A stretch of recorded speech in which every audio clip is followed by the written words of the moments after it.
Taison, what up? What's going on, man? How you feeling? Shit, feeling good, man. Tuesday. We get to talk about goddamn two good ass shows that's on right now. Both is mad different, but still Yeah, good in its own right. you ain't lying. What you up to? Chilling. I take that down. Like I said, just been relaxed. Like just got off work not too long ago. Did a little overtime. Yeah, just did a little overtime. Can't wait to get to our show tonight. We got lots to talk about. You know, the origin shows, Raising Kanan and the House of the Dragon. We got one of our viewers saying hello to us. I'm gonna get to that while you handle your business back there. Yeah, go ahead and speak to her. What's going on, Kiana? How you doing out there? And to all of our viewers and our listeners, what's going on, man? You know, it's Tuesday, so you know we got two shows to talk about. First is going to be Raising Kanan, and then the second hour is going to be House of the Dragon. Like I said, for our viewers who watch both or either or, you know it's going to be a lot to talk about. What's going on, Blatant Truth? Look, consistent viewer too as well. How you doing, Blatant Truth out there? How you doing? How was your week? How was your weekend? And how was your day? But man, whole lot went down in both of these shows, whole lot.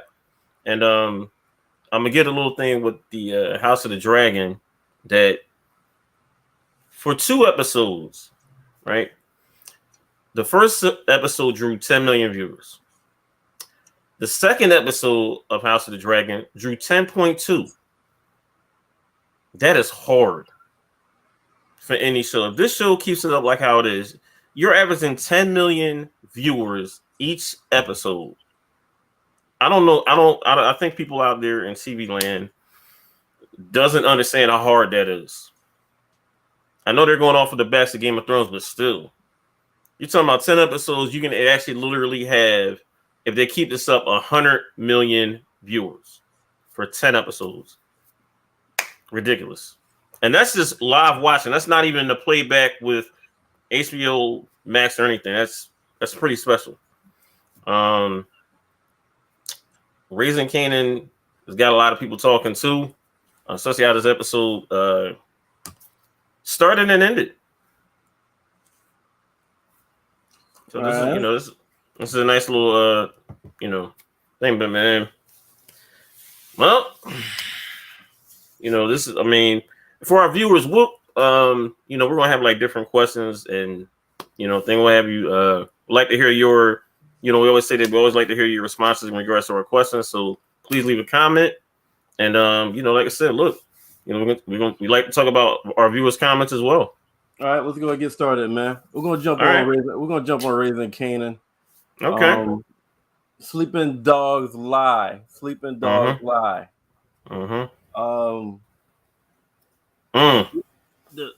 This episode had. What's going on, Rob? This episode had a strong intro and a strong outro. This was harder than last week, in my opinion. But what was better, the first 10 minutes of this show or the last 10 minutes of the show? Everybody remember what happened the first 10 minutes? Everybody remember what happened the last 10 minutes? Any refreshers? Also, Howard, was heavily involved in both. Both, yep. So what y'all got? What you got, Ty? You got the first 10 minutes or the last 10 minutes? Which one was better? I got the last 10 minutes. You got the last 10 minutes? Last 10 minutes of it. And okay. I can, cool. But to me, the last 10 minutes is special. Yeah, we talk about that later. Blatant Truth got the first 10 minutes for her. Now, all right, so when I first watched this, I had the first 10 minutes easy.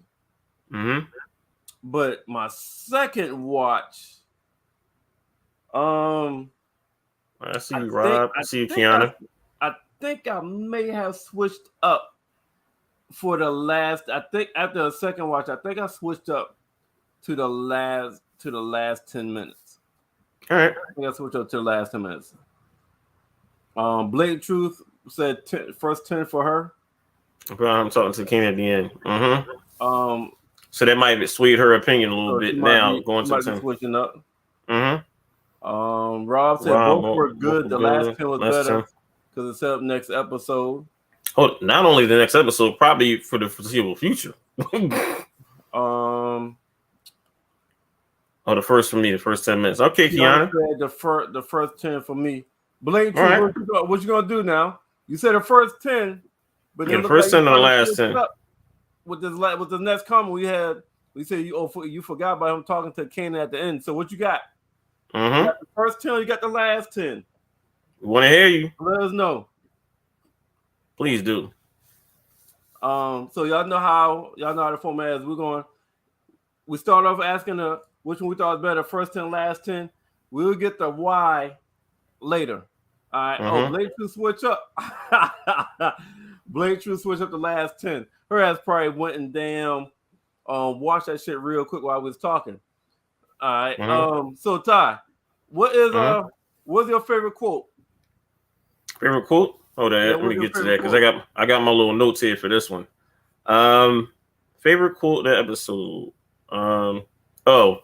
Actually, literally the last 10 was everywhere got a unique, maybe even a rock. And that was fascinating when Unique was talking to Rock when he had a gun pointed at him. And I was like, he right. Because it doesn't matter what the let me see what it was. The players are the same. The people like the situations are the same. The players are different. So he's saying, like, look, whatever is going to be like the situation is going to be people just like us fighting over territory. And I kind of like how he said it. Everyone got a new unique and maybe even a rock. So it was always going to be two people fighting over one another. I think that was like a very fascinating thing. What about you? What's up, Rika? Yeah, what up, Rika? Rika, what you had better, the first 10 minutes of the show or the last 10 minutes of the show? Which one you thought was better? I can't wait to hear her response. After you answer that, we're on the question right now. What's your favorite quote of the episode? I had a couple of them, man. I had a couple of them.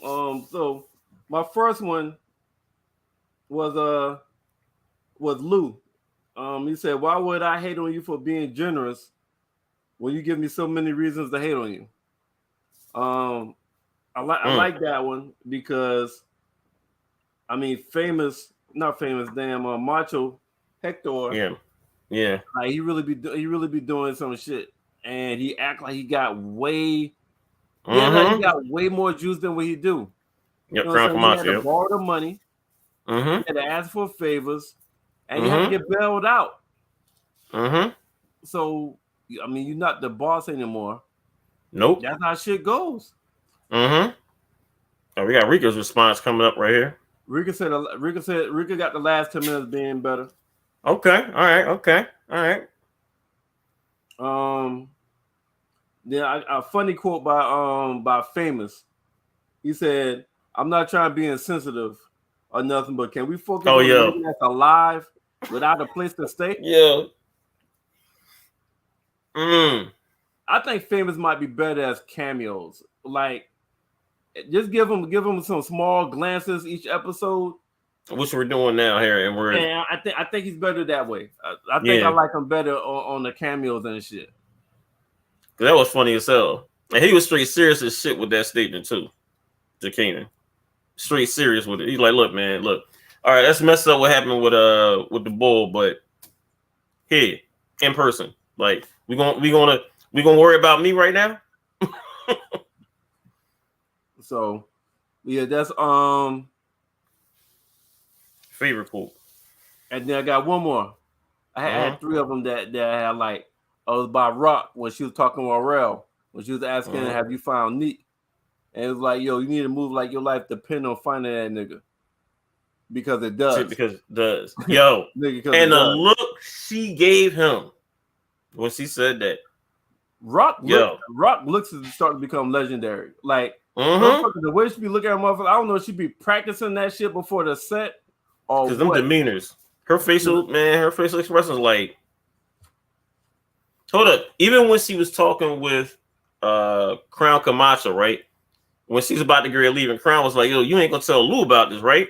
And she like, "No," but she gave him like a straight death stare when he said that. When she responded back, she's like, "No." I was like, "Crown." Yeah, so her eyes be piercing through motherfuckers, man. Yep, piercing through motherfuckers. Like you ain't even there. Rika said she liked famous. Of course she would. What's the most important quote? The most important quote to me was the very last thing that was said on this episode by older Kanan. Remember I said the truth was like the J train. I was wrong about that. The truth was more like the Metro North shit. Fast, heavy, pulling a lot of weight. And that shit picked up speed too. And that's the truth coming for you. And it hit hard and it hit fast, so look out. Okay. Because I think that was why you pick the most important quote? Because that really to me is basically telling, like, it basically foretold like that Kanan know that Howard's his dad. And he really had to, when Howard said that basically saying like to him, like, look, I'm looking out for you because you're my son. And he really was like, this is the first time he actually believed Howard. And that last statement by 50 wrapping up that whole scene, well, Kanan wrapping up that whole scene was perfect. It was he hit him with it just like how he said, it was picked up speed. It hit him hard, hit him fast. So look out. Because I think that was just so much of a hard hitting quote. I was like, man, I really like that. And that was it. That was it for me because it wrapped up what younger Kanan was feeling like. That whole truth hitting him hard right in the face. And it was the truth. All right. My most important quote was by Officer Howard. In the end, he was like, I know you shot. Like, I know you shot me. I ain't gonna tell nobody what happened in the park because I wouldn't do that to my son. And is when he said I wouldn't do that, when he admitted I know you shot me, but I'm not gonna tell anybody what happened in the park because I wouldn't do that to my son. I think it was at that moment where he was like, yo, this nigga might be telling the fucking truth. He know I shot him. He's acting like he got amnesia. He haven't gone to nobody. And this is second time telling me he my father. And this time he's saying he's not gonna tell I shot this nigga because he's my son. Who the fuck else will let you shoot their ass and try to act like they got amnesia and don't tell nobody except your fucking parent? And some parents won't even do that shit. Some parents like, nah, my son shot me. Take that nigga to jail. But hold up. We know what was also important about what Howard said. Each time he came to Kanan, he was like, all right, first, before we talk, I know your mom said is telling you this, and the third. And he was right on point with it. Both times. This episode, he said, oh, so Rock probably gonna tell you this, He was like, and Kanan was like, yo, literally everything that came out of Howard's mouth, he was like, that's exactly what his mom told him. And I was like, that's how he knew it developed. That's like you said, on top of, like I said, what you said about what Howard said, man, I'm saying, I can't wait for the next episode. Can't wait. This is going to set up a whole lot. Blake Truth said Kanan is slower than molasses. Yeah. Well, Kanan, is he slow?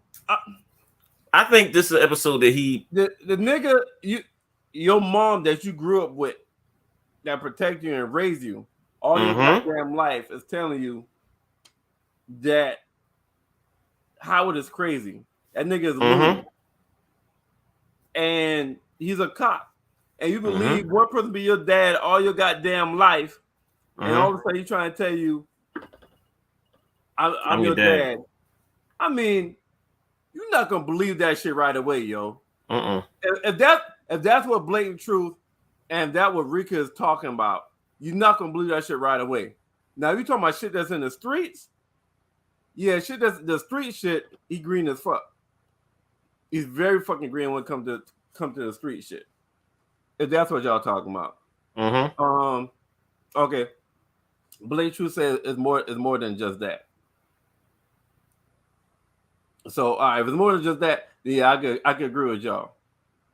But that's a hard goddamn pill to swallow. All right, Ty, what's your favorite scene? Oh, you about to say something? No. My favorite scene, again, is because of the last 10 minutes to me, is that last scene with Howard and Kanan. Because it hit like they had like a ton of bricks to Kanan. Like I said, the back and forth with not even the back and forth. Howard is basically doing the majority of talking. That to me was like my favorite scene. Whoa, that last scene. Favorite scene? That last scene with Howard and Kanan. Them talking. Okay. That last scene. And why is that? Why is that? Because to me, like it was my favorite because this is the first time he actually felt like he believed the cop. And I was like, because literally we saw Kanan, he really didn't like the cops. He really didn't believe. He was just like, nah, whatever. This is the first time that he actually was like, y'all believe this dude. I believe this guy. Like, in the heart, he believed him. Okay. Like he believed the cop. So we got some comments. Over his own mom. Too, that's important. Right. So we got some comments. Kiana said Kane is getting smarter because he knows that everyone is lying to him. Yeah. Rika said, but he's slowly realizing his reality. That's a good one. Blatant Truth, D-Wiz and Scrap. He should have had some type of inkling that his mom would be lying her ass off. Oh, that his mom, yeah. Mm-hmm. Oh, that his mom would be lying his ass off. Yeah. The D-Wiz, then she ended up coming back and admitting the truth about D-Wiz, right? Yeah, she did. Yeah. Mm-hmm. She come back in, okay. She did, because she said that she seen the body. So it was either gonna be D-Wiz or Kanan. So I don't fault her with. I really quote unquote don't fault Rock with that. Because let's also remember too, the reason why she had to do it was something because of something dumbass thing Kanan did. Let's not forget that.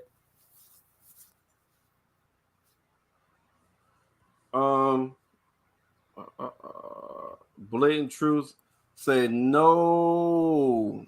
When? When? What? She's about when? Oh, I think she's talking about when did Rock tell Kanan about killing his friend? Blatant Truth, you slipping? Yeah, because that was like that was in the final. That was like the final episode. Final episode when they like she admitted to a whole bunch of shit, and she was like, "Yeah, she was like, yeah, I had to kill him. It's either you or him. I had to make a choice. The streets needed a body, so." Yeah, she told him it was either D-Wiz was gonna be dead or Kanan was gonna be dead. That's why I said I can't blame Rock for that. Damn, Blake, how you missed that? Yeah, the last one of the last two episodes. I can't remember if it was the final episode or the second to last episode. Ty, you remember which one it was? Whether it was the very last one or the? I think it was the very. I think either. I'm thinking it's the last episode because remember, I think she told him right before they went over to D-Wiz's mom house. I'm thinking this was either right before they went over to mom house. It might have been after. I thought it was before, but it happened. I remember that her having that conversation. Yeah, it definitely happened. I was surprised. Blatant Truth I didn't know that. Yeah. I remember that conversation vividly. Again, this was go ahead. Go ahead. I said, and again, this was Kanan's. This was Kanan's doing in terms of why D-Wiz got killed. Let's not forget that. Ooh. Rika says everyone a lie in the game. Everyone's full of shit. A very important quote that pretty much foreshadows Kanan's whole character. He will never fully trust anyone. Yeah. Damn. What? Who said that quote? Where'd that quote come from? Rika. What? Yeah. Where that quote? I'm gonna find out where that quote came from. That is a very good quote. Rika, who said that quote? Was that this? Was that when was that 50? Was that come from 50 narration? I'm trying to think. Yeah, I'm about to say I everyone. feel like that wasn't this episode. I think that quote came from last season. I think that quote came from last season. Oh, from the very beginning when the kids were in the bodega. All right. Rock is leaving too many loose ends. Rock should never trust Warrell. Oh, she don't trust him. She don't trust him. He's a business transaction. Rika, Kenneth's quote was from the very beginning when the kids were in the bodega. Oh yeah, like I guess the first episode. I missed right? that. Yeah, I missed that too. Right. Yeah, it was his narration. Okay. All right. I don't really be paying attention to his quotes. I'll be paying attention not from the narration. I'll be paying attention to the quotes from the actual character. So I'll be missing those. All right. So Kiana said Rock is leaving too many loose ends and should never trust Warrell. Nah, she won't. Warrell's a business person. I said last episode that Rock is going to regret that. So I agree with Kiana. I don't think she trusts Warrell per se. I think I'm agreeing with what you're saying in terms of she might regret it. I don't think she trusts Warrell. No, I don't think she trusts, but the fact that she has Warrell in a place of power, influence, and where he can fuck her up if he really try hard to. And another thing, who the fuck is this new nigga? Like who the fuck is this new nigga that's gonna be in charge in Jersey? Oh yeah, totally forgot about that. Where the fuck he come from? Like why the fuck you put them in a position of power already? I know, okay, we franchised, we're expanding, but you still need to expand slowly. In my opinion, with shit like that. All right, let's see. Got some comments. Rika Kenneth's quote was from you talked about that. Rika says a matter of keeping your enemies close in her eyes. Yep. I agree. I get. She said, "Hold it," and she said that though. I get that, but she has put her enemy too close in a position of power. Like the nigga is second in command behind Lou. So, that's a high position to have your enemies close. Kiana said Damon can't be trusted either. Which one was Damon? Was that the Jersey nigga? That's the Jersey nigga. That might be the Jersey nigga. Yeah. I think that's the Jersey nigga. We can say, yeah, Marvin was like, let's think on He did. Listen, y'all. If that nigga Marvin is saying, hold up, let's think about this, that should be alert and trigger the Rock right there. Damn. Maybe I do need to think about this. But ever since she fucked Unique up, she's been moving like she's untouchable. She's really because she kind of need a humbling type of situation. But hold up. I'm gonna get to this next statement right now. That's the problem. Hold up. I know. Hold up. We're gonna get to the next statement because that probably is gonna lead into my my favorite, my most important scene. I still got this next. Favorite. I still got. All right, go ahead. Do your favorite scene, but that next comment by Kiana, that's gonna lead into my most important scene. But go ahead. What's your favorite scene?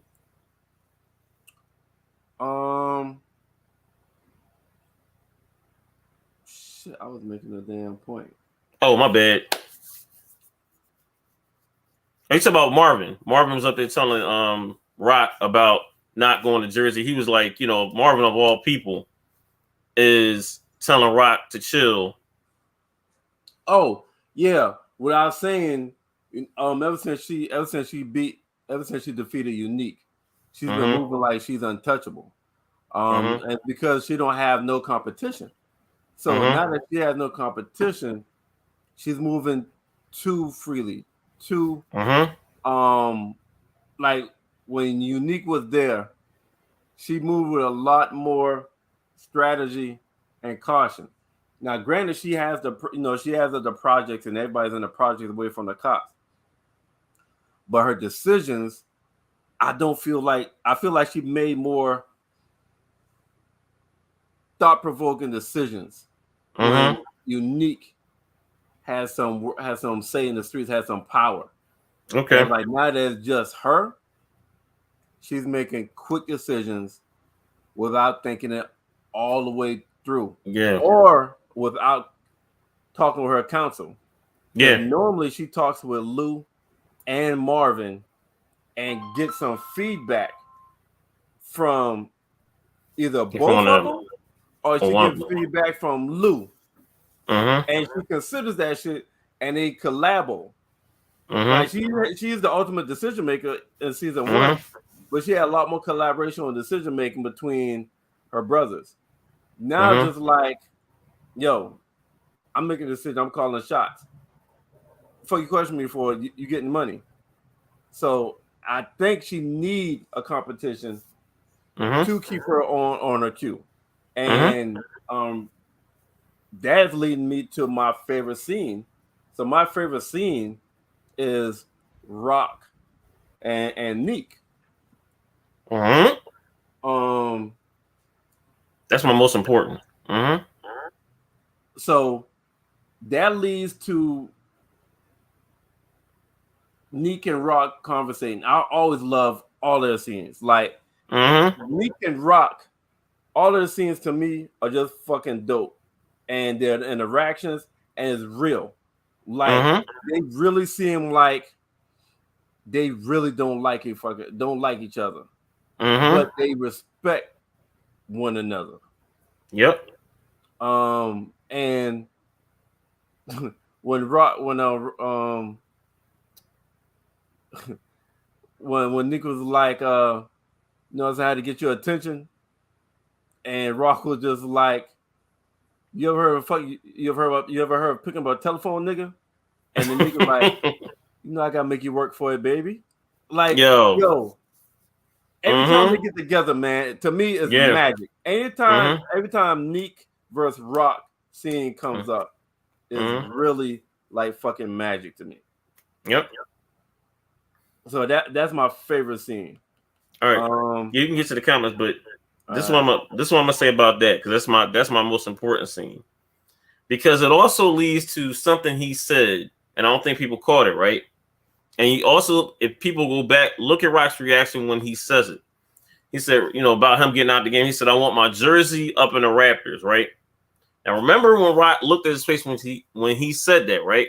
Now remember, Rock got a spot out in Jersey, right? Now just remember that because, like I said, it's something sometimes Unique, sometimes can get a little his little bravado, right? I'm thinking he gave a hint without knowing that remember he said all he wants is a way out. I'm gonna be out of your way, whatever. But when he says I'm gonna have my hang like my I want to have my thing out like hanging in the rafters, my jersey hanging in the rafters, he's going to Jersey. Like that was his most obvious play was going to Jersey. He's gonna be out the way. The thing is he don't know, or maybe he does know, is that Rock got a nice little situation out in Jersey. Because he can't go to New York. He has nothing in New York anymore. Nothing. But I'm not sure about that because he also said this is my home. It could be his home. One of the reasons he's asked for peace is because he want nothing to happen to his people. Yeah, but he also said he don't want to go nowhere. He said, if I go anywhere, there's always another Neek, there's another Rock.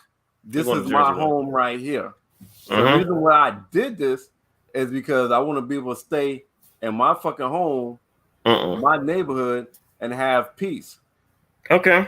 That's what he said. I'm just quoting what he said. I know what you're saying, but I'm gonna disagree in terms of him staying there. I think he'll stay, but I think he's gonna do business out in Jersey. Okay, but he's still staying. Like you say, you disagree, but you say you think he's gonna stay. He's still staying. No. But the difference between staying and basically doing his business and doing the selling out in Jersey, that's two different things now. because he's not quote unquote having a direct competition with Rock in New York.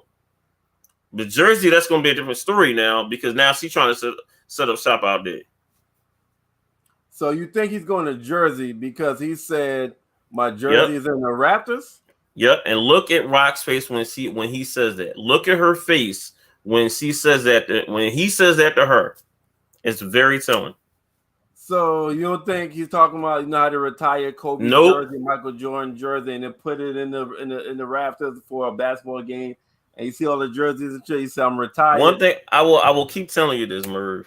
If he was going to Jersey, then why he kidnap Juliana to be able to say, I need to be able to stay home. I'm not trying to go nowhere. And he told Warrell, nigga, this is my streets. Y'all gonna have to eat big to me. I ain't going no fucking where. He's going to Jersey. All right.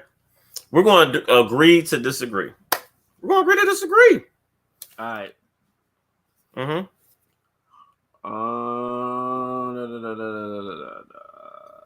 Right here. Kills, I have a feeling new dude Damon is going to work with Unique on the low. I think he a rat. Mm-hmm. Rika said that's from her point of view, but it's a bad move for the long run. Okay. Oh, you talking about Warrell? Yeah, I think that's Warrell. Talking about Damon. The Jersey bull. Yeah. I think talking about Warrell. Yeah. Rob, yeah, Marvin is about to surprise everyone. Mm-hmm. Yeah, Marvin. So far this season 2, Marvin is much more efficient than last season. Last season that nigga was fucking up a lot. Okay. He seems like he has either chilled out with all that ratchet shit, all that knucklehead emotional shit. Mm-hmm. So it seems like he's kind of calmed down some. Mm-hmm. He does seem a lot more reliable in this now. Season.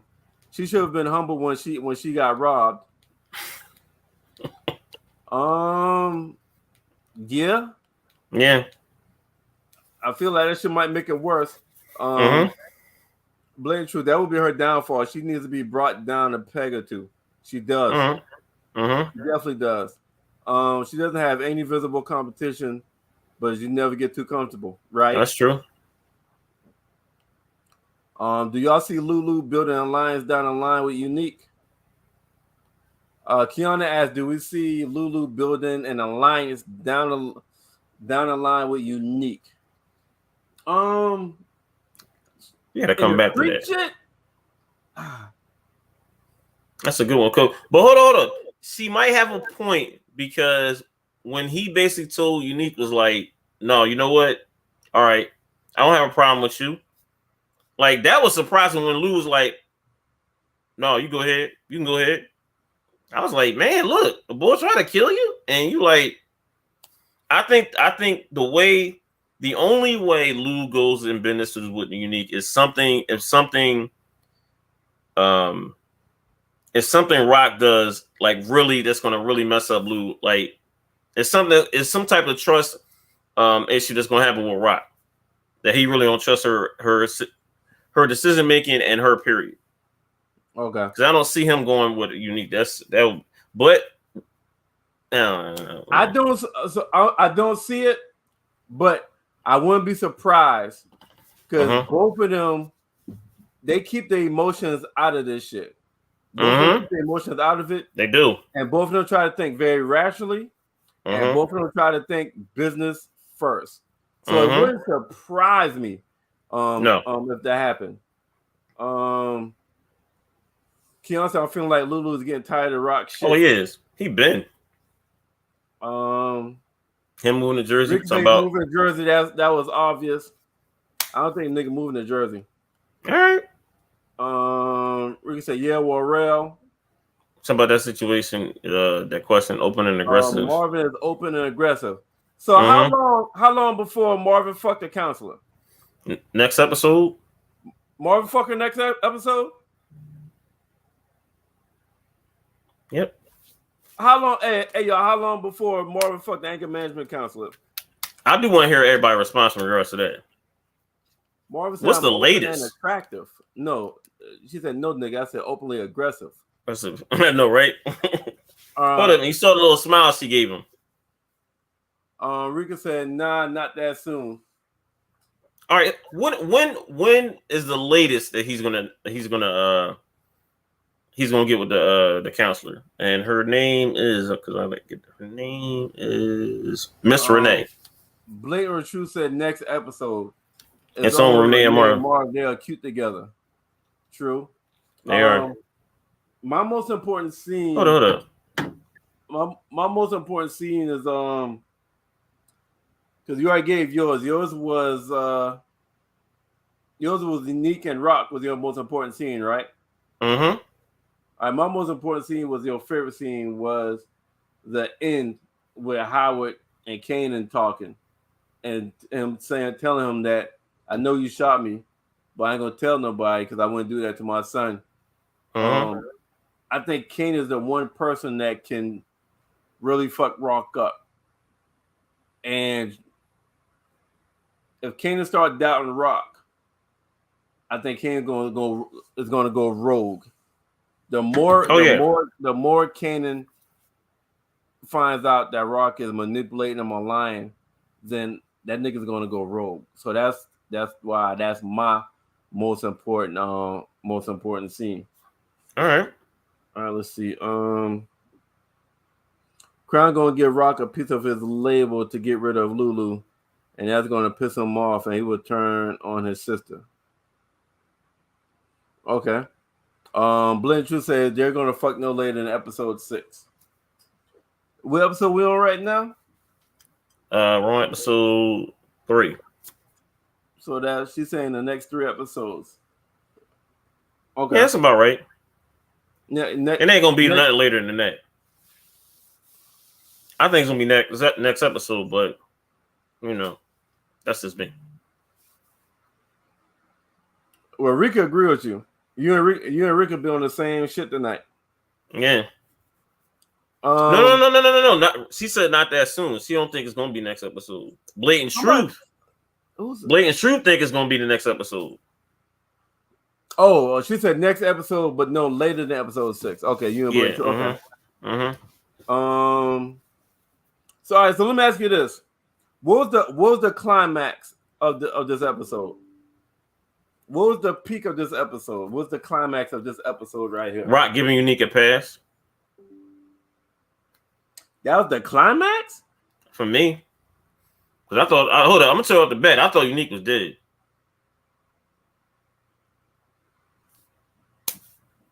I thought she was going to give it to Boy. I thought she was going to give it to him. I ain't going to hold you. That was like when she found out and she up there, hold up, she got Warrell. Warrell was like, look, you going in first. And when they found him, and she had to get and Unique had a gun to the to the lady's head, and they came in with guns up. And look, I'm gonna tell you the bet. I thought she was gonna give it to him. I thought this was gonna be the very end of their Unique situation. So you thought Rock was going to kill Unique or just shoot him? Kill him. So you thought Unique was about to be taken off? Yeah. Yep. I really thought she was going to do it. Like, especially all that talking back and forth in terms of when, right at that point, right when he came in, and she was right before he came up there and said what he wanted to get out. Before that conversation, I really thought was like, oh man, she about to kill this bull. I like maybe everything I was talking about him being finding the connect was wrong. Because. Okay. What did you think? What was your most the climax for you? The climax for me was in the beginning. The climax for me was when Unique kidnapped Juliana, I mean. When he pulled that gun on her, that was my climax. I felt like after that, everything was like everything was kind of predictable or downhill after that. That was now granted it was the very beginning. But you knew she was gonna find Unique. I didn't think she was gonna kill Unique. I didn't think she was gonna kill Unique. But yeah, my climax was when Unique kidnapped Giuliano and started the whole chain of where the fuck my money at. When her money was gone, that whole part from kidnapping and seeing her money gone. That was my climax right there. All right. Let's go see some of these comments. I want to see what everybody else has to say right here. Hold up, before you go with that, who's your MVP of the show?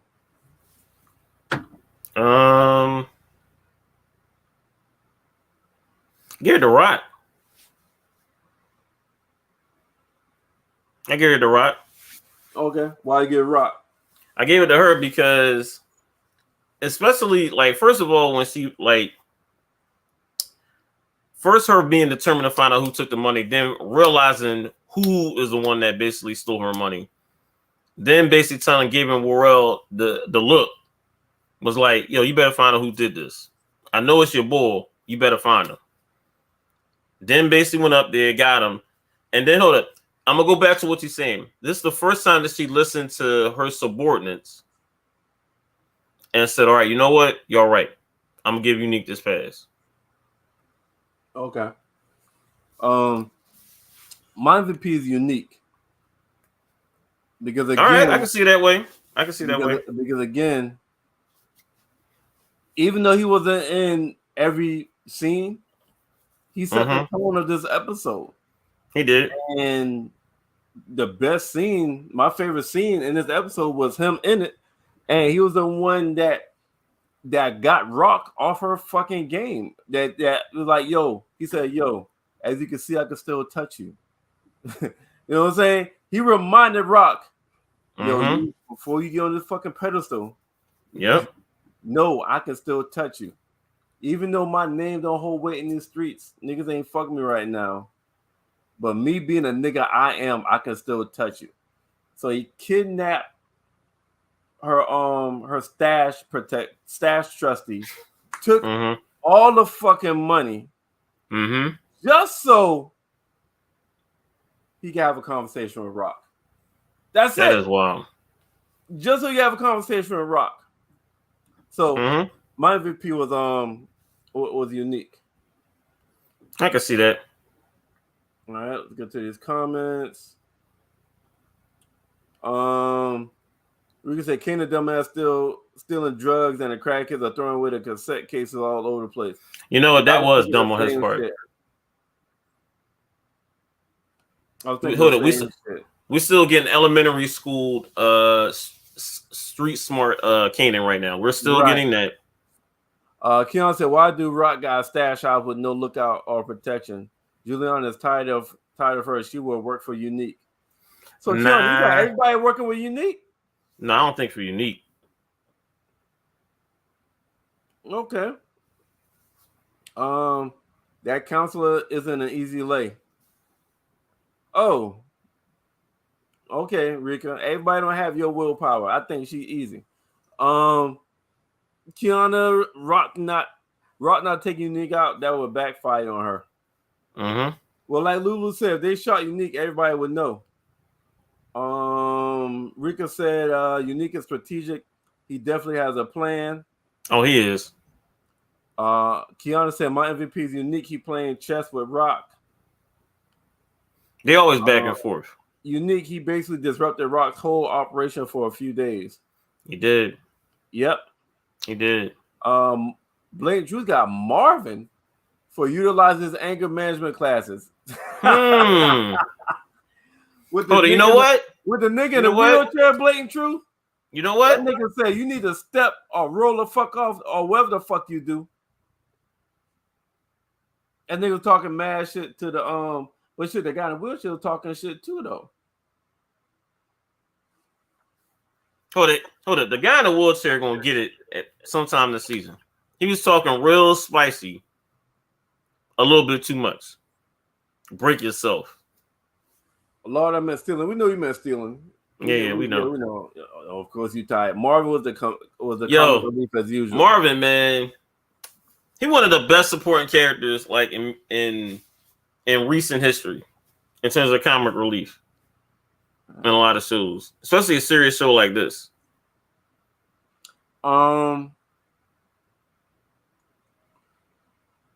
What scenes have we not talked about that was impactful? Juke and her mom.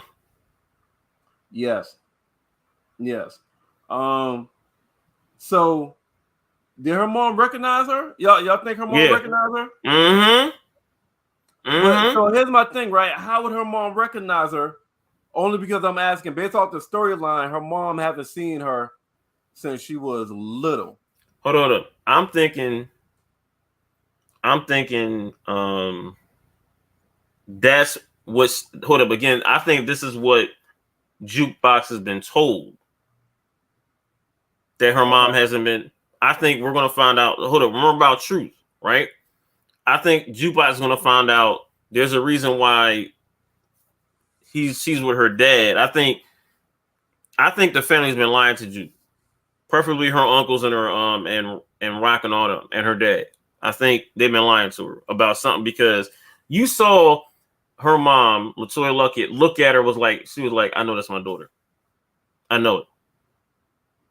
Look dead at her. Like you could tell that like a person was like, damn, I know that person. Okay. So Rika said Howard's partner talking to her dad. Oh yeah, you know what? Mm-hmm. Listen, all I saw in that scene is she sits like a fucking nigga. Her legs is wide the fuck open. Mm-hmm. And she damn drinking a beer. The only thing I saw was like, yo, she's playing the fuck out this part. Because she's really sitting down like a whole nigga right now talking to her dad and shit. Also, was her dad to say you gotta trust your partner?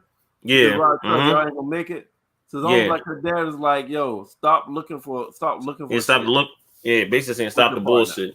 Yeah. You know, stop looking for shit. Mm-hmm. Blatant Truth said yes, she's probably been keeping up with her since Rock made her leave. That's what I think it is. I don't think the family has been lying to her about current events. I think the family lied on why she left. Mm-hmm. And I think she probably kept in contact some kind of way not contact, but kept close to be able to see her. And I think she probably got tired of having to go out her way to sneak seeing her and just left her alone. But she saw her maybe when she was old enough to still recognize her face. That's what I think. Rick said, I still her child. She knows how she looks. Yeah, like a mother, yeah. Blatant Truth said, and Burke's ex looks like her twin. We really don't need many Burke scenes. Yeah, we don't need no sex scene from them. Rika, her dad was telling her to chill, but her over-children ass just can't let it go. Right. You ain't lying. Burke moving crazy for no reason. Why follow women who love Howard House but not question her? Yeah. Ty, you had chose the last 10 minutes or you had chose the first 10 minutes? Which one you chose? You chose the last? Okay. You kind of already told us why you chose the last, right? Because that was also your favorite scene. Yeah. Okay. No, you had that as your most important scene, right? Yeah. Okay. Because it sets up the whole, not only next episode, but the rest of the season. Because of Kanan's thinking from here on out. All right. Well then, what's y'all predictions for next episode? My prediction, if I got it right now, is the Fallout unique. Kanan basically now believing that the cop is now his dad, so that's going to be, to me, I think he's going to have a conversation with Rock, or it's going to be some type of tension between Rock and Kanan from here on out. And I think we might get Juke and Mom. I think Juke and her mom will have a serious conversation. I think that might be the crux of the next episode. Keon agrees with you. She said Jukebox Juke and her mom. Yeah. Oh yeah, that's I forgot. Oh yeah, we did forget about. Oh yeah, I forgot about it.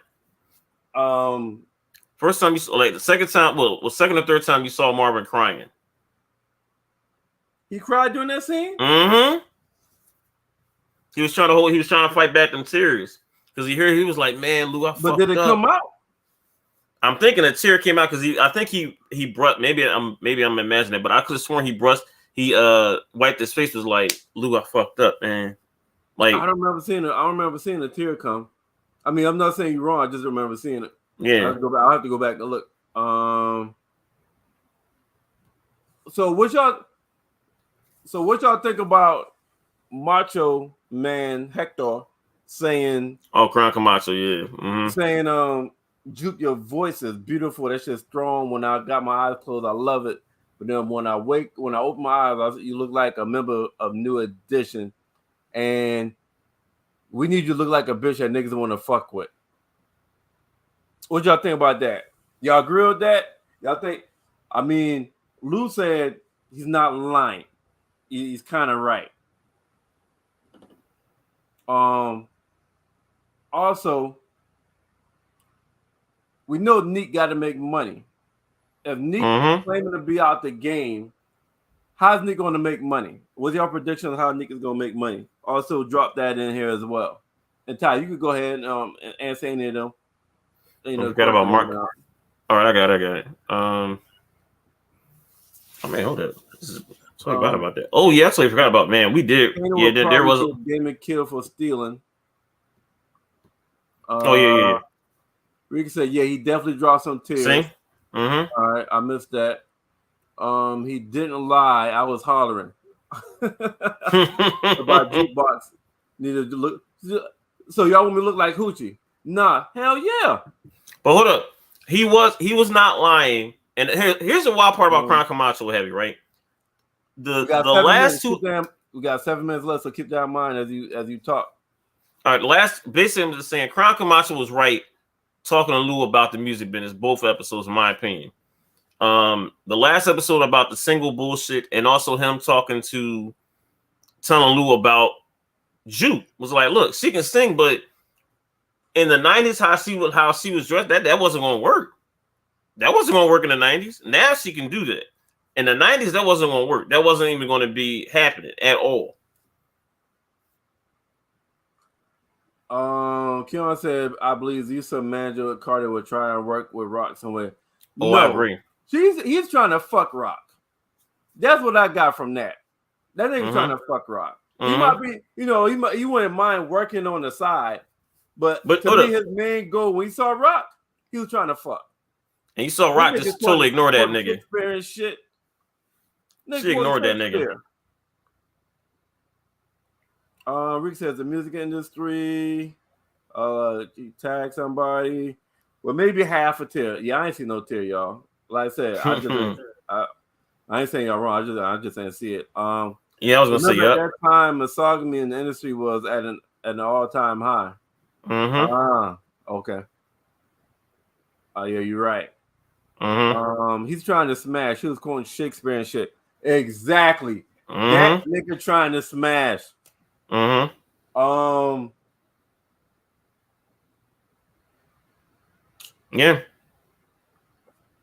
What else in there?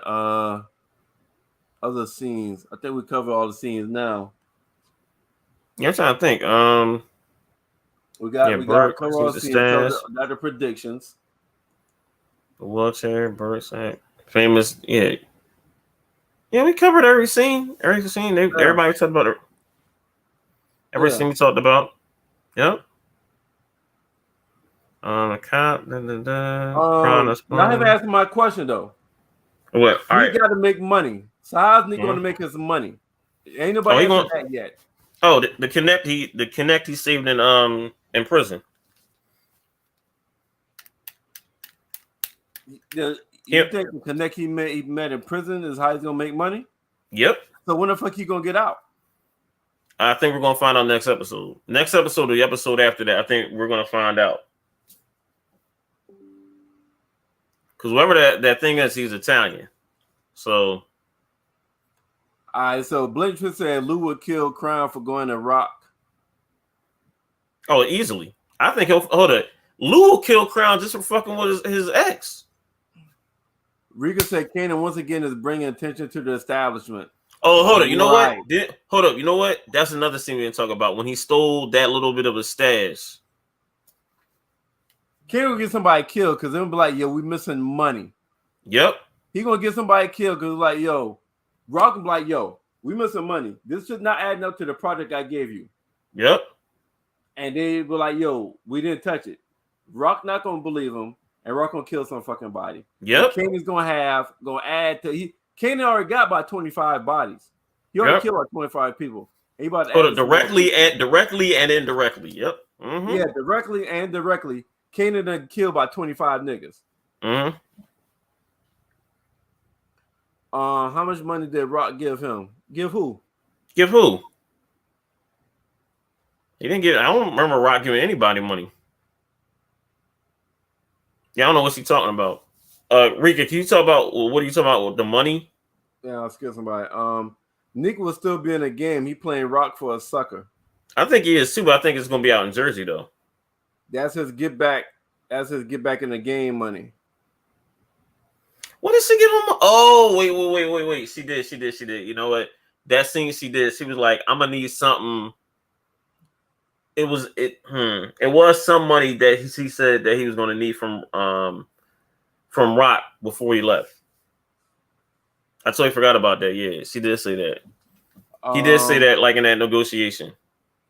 Kanan gonna get famous killed. Nope. Blink true. That's why my prediction was he would probably get Damon killed for stealing out of the stash. Oh, that's a good one. All right, okay. Neek. Okay. Yeah. CR. I don't know what's talking about that. Oh, y'all don't think he. Hey Ty, go ahead work the comments. I'm about to share it to our House of Dragons group. All right, I got you. Read the comments and respond. I got you. Okay. I got you. Rika said y'all don't think she gave him a little stats. I think I don't know if Rika if Rock gave Unique any like a stats. I think she gave him some bread because I remember they did like some type of negotiation, but I don't know what else she gave him. We're gonna probably find that out tomorrow. Next week. They're gonna blatant truth. Rock and Crown about the studio. Oh, she's talking about Rock. Oh, I guess for that probably thing for next week. Maybe that's what she's talking about. Oh, okay. Okay. Gotcha. I think. Yeah, I think they will discuss that because both of them want Lou out that fucking music business. Yeah, easily. They're both in agreement with that. And also, hold up, let's not forget also another thing we didn't talk about really was Unique talking to Famous about getting that studio time. Remember, he was like, you can go to the studio, I'm gonna give you, whatever, whatever about the studio time. What's going on, bro? But I didn't tell you Unique's girlfriend mentioned exact. Oh, yeah, that was another thing too. Yeah, she did say that about Neek's girlfriend mentioned the exact location of bodega to Unique was gonna get her robbed. Yep. You did say that, Rika. Yep. You did say that.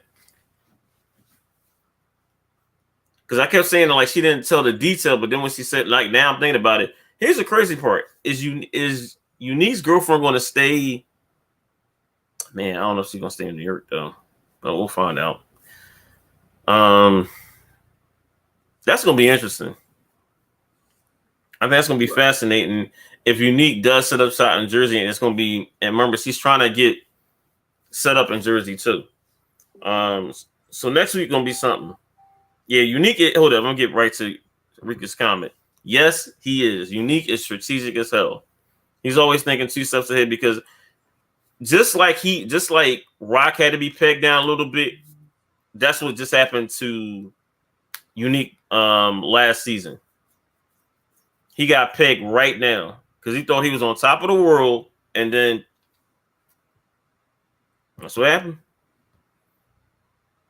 Oh yeah, he did say that. I miss you, girl. Yo, Nick and Rock. That chemistry. I love their team together, man. That chemistry they got is something. Joey Badass has done a great job playing Unique. But like I said, just like you said, the beginning part of our shows, Merv, the actress playing Rock is doing a phenomenal job. A phenomenal job with Rock. To me, she's probably one of the coldest, like, female characters. Like, she's starting to get that rep ever. Because Rock can be vicious. Seriously. Let me go with the Kiana's thing. I think Dean will give him the help Unique once he get back on his feet to find out what Rock working with the Italian. That might be the thing. I can see that. I can see that. And she's from South Carolina, right? Yeah, I think that's where she's from. The actress playing her. I think you are right. I think you're right. Do y'all think she is? Since Kanan sounds like he's believing Howard to be his dad, do y'all think it's gonna make Kanan question Rock about what happened to Scrap? Do y'all think Kanan's gonna bring Scrap back up to Rock? It's a good question. Well, first I'm gonna answer Rika's comment. She's from Pageland, South Carolina. I don't know where that's at. I've never been. And can you repeat that question one more time, Merv? Do y'all think with Kanan starting to believe that Howard is his dad, that's gonna make him question more shit about Rock? Do y'all think he's gonna bring up? No, that's not a question. Do y'all think that's gonna make him bring up Scrappy specifically about what happened to Scrap to Rock? It's a good question. It's a good one. Blake Truth said no. Rika said absolutely. And yes. Kiana said yes. Rika said he's gonna realize how much of a manipulator she is. Mm-hmm. Kanan going to see DEF CON to get some answers. He's not worried about Scrap like that. That's why, and I said that the last couple. Oh, remember I said that. I said that the last couple episodes. I said that he's going. Remember I said that. I said he's probably going to visit, his quote unquote dad in prison. That's a good one. Mm-hmm. Because I can definitely see in that. All right. Well, no, we got like a 5-minute grace period. Mm-hmm. I think we covered everything. Yes, we did. So, anybody got something to say? You got 1 minute, and we're going to House of Dragons. We got 1 minute, and we're going to House of Dragons. When 9:05 hit, that's a wrap. I wonder if Rika got caught up. That's a good question. Because, man, this House of the Dragon, episode 2, man. The Rogue Prince. This again, just like I started this episode. Right. First episode drew 10 million. This episode drew 10.2. Hold up. It's not 9:05 yet. I told him at 9:05, then we start. All right. Blake True said this was a good episode. It was. We can say absolutely not. I don't know what she's talking about. Catch up. Nah, she's talking about House of Dragon. That's what she's talking about. Catching up. Game of Thrones. Oh, cool. Remember you answered that. Yeah. I don't really watch much TV, to be honest. Okay, gotcha. Blake True, this was a good episode. A lot of shit happened in this episode that I'm wondering how the story is going to go in the next episode after this. It's 9:05, y'all. Now we are on to House of the Dragon. Ty, so in the second episode, you see they added an intro. Mm-hmm. They didn't have an intro for the first one. Yep. Mm-hmm. Peace, Rika. And this one It's very Game of Thrones-ish. Yep. Good night, Kiana. All right, Kiana. It's very Game of Thrones-ish. Yep. With this intro. Mm-hmm. So they had the blood flowing through. What was that? The houses?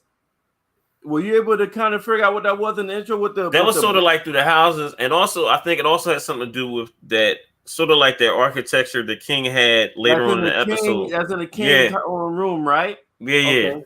That's what I was thinking. But also we got a two. Also, that's why I said this last episode. You got to pay attention to this opening sequence because sometimes it changes a little bit. Yeah, it does. And tell the story. Tell the story. So it finished. The blood finished on the House of Dragon. Mm-hmm. All the blood finished on the House of Dragon. So I want to do some research. I got to do some more research on that because I know there's some more shit to it that we don't know about yet. Oh yeah, no doubt. All right, so everybody that's watching now, we are talking about House of the Dragon, second episode, The Rogue Prince. Yep. All right, and that's what we talk about for the next hour. Mm-hmm. So let me ask you this: which one is better, the first 10 minutes or the last 10 minutes of House of Dragon, second episode? This one was tough. But I'm gonna say the ending because of the walk off by I'm gonna call her Rain. By the future queen. What walk off? I think a walk up. What a walk off in terms of her when she found out that her dad is marrying her quote unquote friend. Okay. And she walks and she looks up and she. I remember. See what I'm saying? It's like the last scene, and that's what threw me off because the last scene was the second. Oh, hold up, yeah, that, and then the conversation with that too, yeah. But because that was sort of engulfed. And hold up, and I did kind of call about them going after the crab person, the crab feeder. I kept saying was like, yo, we gotta pay attention to that. I said that like last week, and I was like, we gotta pay attention to that because the guy brought it up, and nobody wanted no parts of that. And now we got it. Oh, here we go. I'm getting a comment right here. Blatant Truth says the last 10. All right. What do you think, Merv? I had the first 10. Okay. I had the first 10. I like the part where like they kind of like they talked about the crab feeder in the first episode. Mm-hmm. But I like how they started the episode off because I was like, when I was watching, I was like, what the fuck is this? Mm-hmm. To come to find out, it showed exactly what the fucking crab feeder does. Yo, go ahead. No, I'm listening. Yeah, you're right. I'm agreeing. So I like that part, and what else was it? I like how the princess inserts herself into the council talking. Oh yeah. So it was a combination of the crab feeder. That episode, that scene really is the reason why I picked it. That and how the princess be inserting herself with the council. Like she don't be taking shit. She don't be taking no shit. So that's why my first 10 minutes. Blink. Yeah, we acknowledge Blatant Truth. Like she said, the last 10.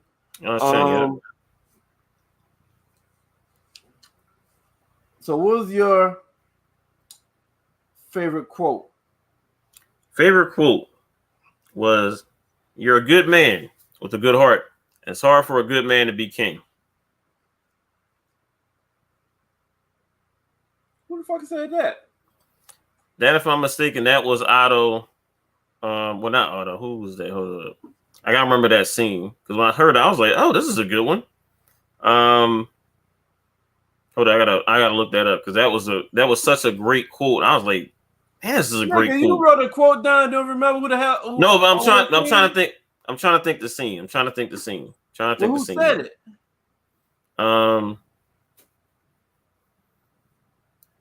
Damn, what was this? Damn,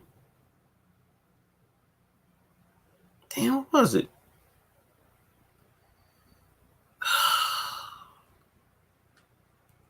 I'm thinking the king, or maybe I'm getting this from I know Black Panther said it, but it was like another somebody in this thing, and I'm trying to think about what scene. I'm thinking not Otto,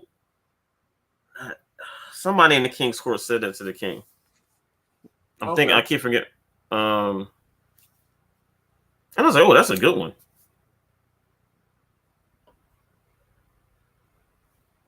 I think that was just such a good quote because if you really think about it, the king is a good god nature by heart, especially considering what just happened to him last episode.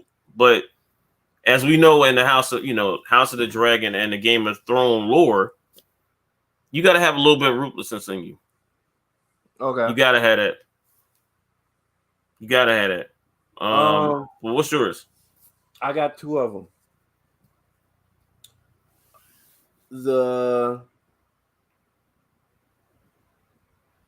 Both have to do with Dame and the brother.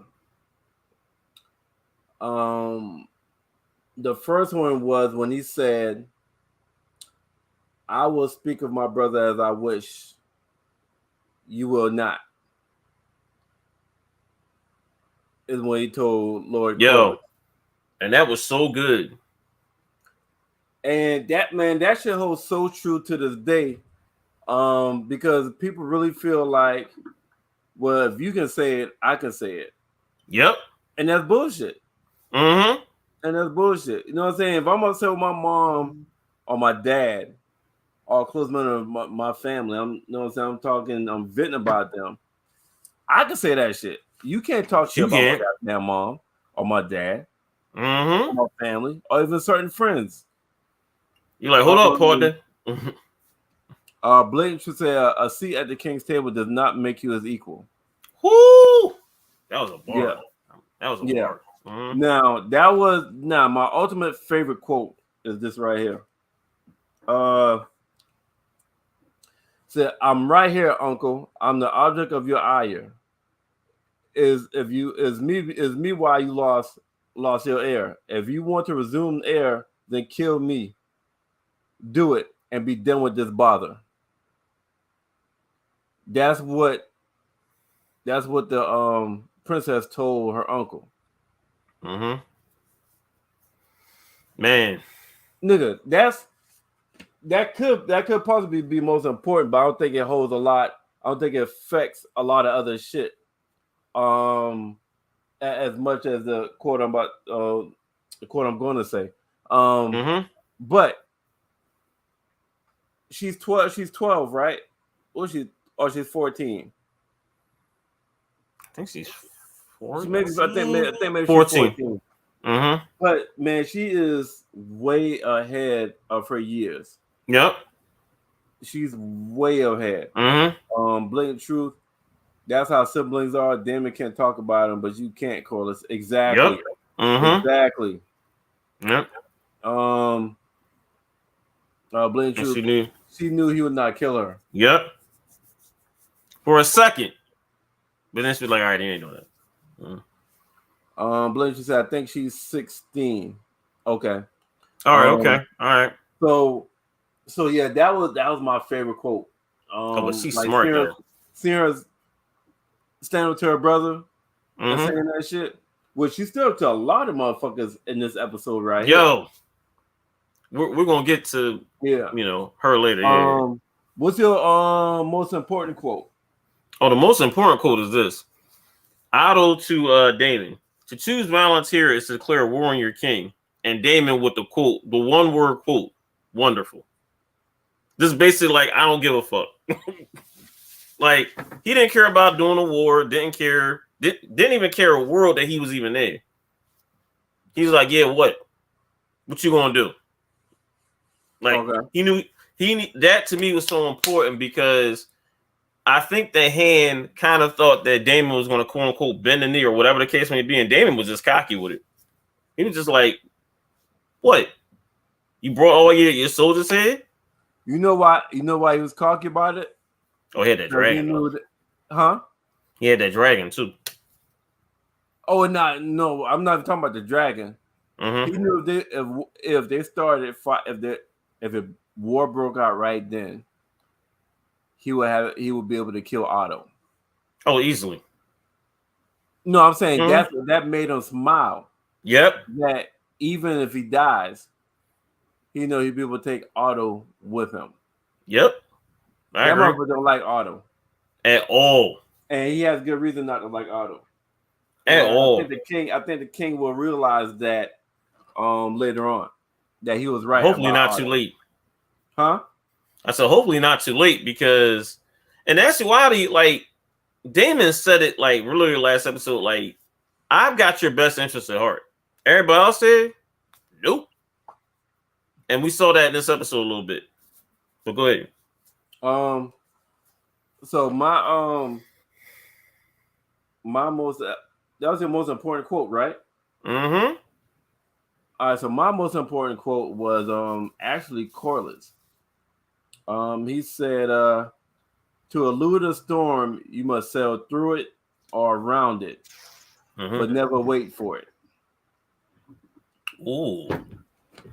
So I got that as my most important quote because I think it's going to foreshadow Corliss, what Corliss planning on doing, what URC is trying to get with the brother. You know what I'm saying? He's not waiting to be to give praise by the king. He said that whole scene, the whole last scene was him saying, "Everything I've gotten, I've seized." Yeah. Right? So he don't waste on shit. So with the king, knowing that that's the way he believe, then the king need to be aware of it. Because he basically told the king, "I'm not gonna wait for the storm. So if I feel like the storm, I'm going around it, I'm going through it." Yeah. Yeah. I mean, yeah. So that's my most important quote. And it kind of foreshadows because after the king disappointed him on the decision he made, he saw he had that meeting with who he had that meeting with. So Blink Truth said, "I like the interaction between the princess and her aunt, the queen that never was." You know what? Yeah. And I'm glad she said that because we can, if we want to go there, that was my favorite scene. That was my favorite scene. That scene back and forth from both of them. That's a chef's kiss. Hold up. You heard her basically, her reign is like, I'm not gonna say the whole name, but the princess basically telling the queen that never was, they denied you, princess, the queen that never was. But they bent the knee to me and called me heir to the throne. The queen that never was response. Oh, do you remind your father's men as you carry their cups? Right. She put they'll both throw shit at each other. And I was like, wow. But that made her, hold up, on some road, that made her think, though, was like, look, your father, he ain't no fool. She even told him, like, doing it, like, your father ain't no fool. He's going to have to marry somebody, down the line or what have you, right? And he's going to need an heir, basically a male heir to that throne. You ain't it. You're just like a placeholder. Because once he gets that male heir, it's over. Like, this little facade you got, it's gonna be something. This is, man, this is only 2 episodes we're in. And this is a fascinating chess. All we're seeing is chess moves. That's all we're seeing right now. Some beautiful chess moves. And that was your favorite scene, right? Mm-hmm. All right. My favorite scene was seeing Rhaenyra come up on her dragon after they didn't pull the swords I was about to fight, landing the dragon. Woo! And then they show her and the dragon on top of the dragon, and she gets off and she's walking. Everybody's parting ways. Everybody's moving, getting out of her way. And then the hand was like asked Sir Kristen to escort the princess back, and she says, "Cyrex is quite protective of me. You might want to watch that." Yo, and she keeps walking. Yo. That little girl bad as hell, yo. She reminds me. She really reminds me. She is a beast right now. She really reminds me of Daenerys from Game of Thrones. She do, but younger. Also, going back to y'all, Blank True said any dragon scene is on my favorite. Right. Also, going back to y'all scene when she told the queen that the queen that never was said these are the order of things. And she says, well, when I'm queen, I would create a new order. Blanche said Otto was scared as hell before she got there. Right. Yep. But Otto was like, agreed. Put them fucking swords away. When he saw that dragon, he changed real quick. So she said to the queen that never was, when I'm queen, I'll create a new order. And that's just, I don't know if y'all remember Game of Thrones when Daenerys was like, I'm not gonna stop the wheel. I'm gonna break it. And it's the same kind of talk. And that's how she became the queen breaker of chains. Yep. So Daenerys, I see Daenerys a lot in her as well. So that was my favorite scene. When she landed on a dragon. What's your most important scene? Well, the most important scene to me was the scene right after that, is when she's talking to her brother. Well, talking to her uncle, trying to, quote unquote, talk some sense into him about getting the egg back. And basically, hold up. And also, what's more important about that scene, they're talking in their native language, right? Just them two. So everybody else don't know what they're talking about, which is like, that's another thing too that's fascinating, right? And one thing I liked about that scene, and after that, moving forward, is she convinced him to get back the egg. But the way, this is how smart this was, especially a chess move by her, right?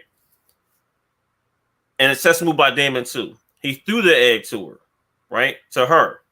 She caught it. Came up there, she walking right back to it. She put the egg in the in the whatever, the holder or what have you. She gives this look back to Otto, was like, I just did your job, dude. And then walk back to her dragon. That is just smooth. Yo, that is so smooth by her, because first of all, that whole experience makes Otto look soft. That whole situation makes Otto look so soft. Because it's gonna be like, you had a little girl come on a dragon, talk just a couple, like maybe a minute or so to her uncle. Hold up. It doesn't make Damon look soft because he threw the egg at her.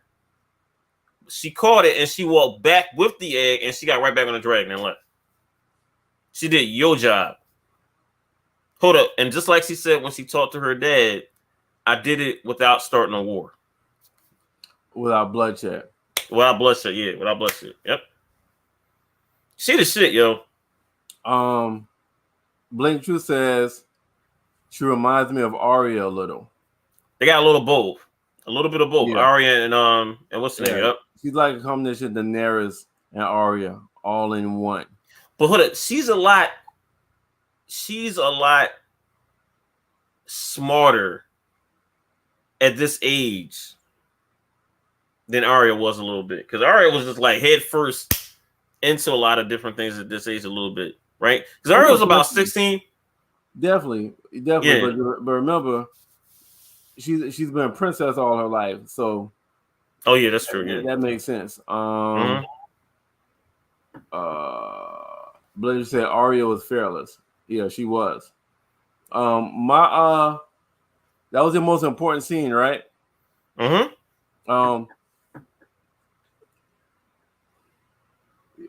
most important scene was the scene where he makes the announcement who his wife is going to be, because that when he made the announcement who his wife is going to be,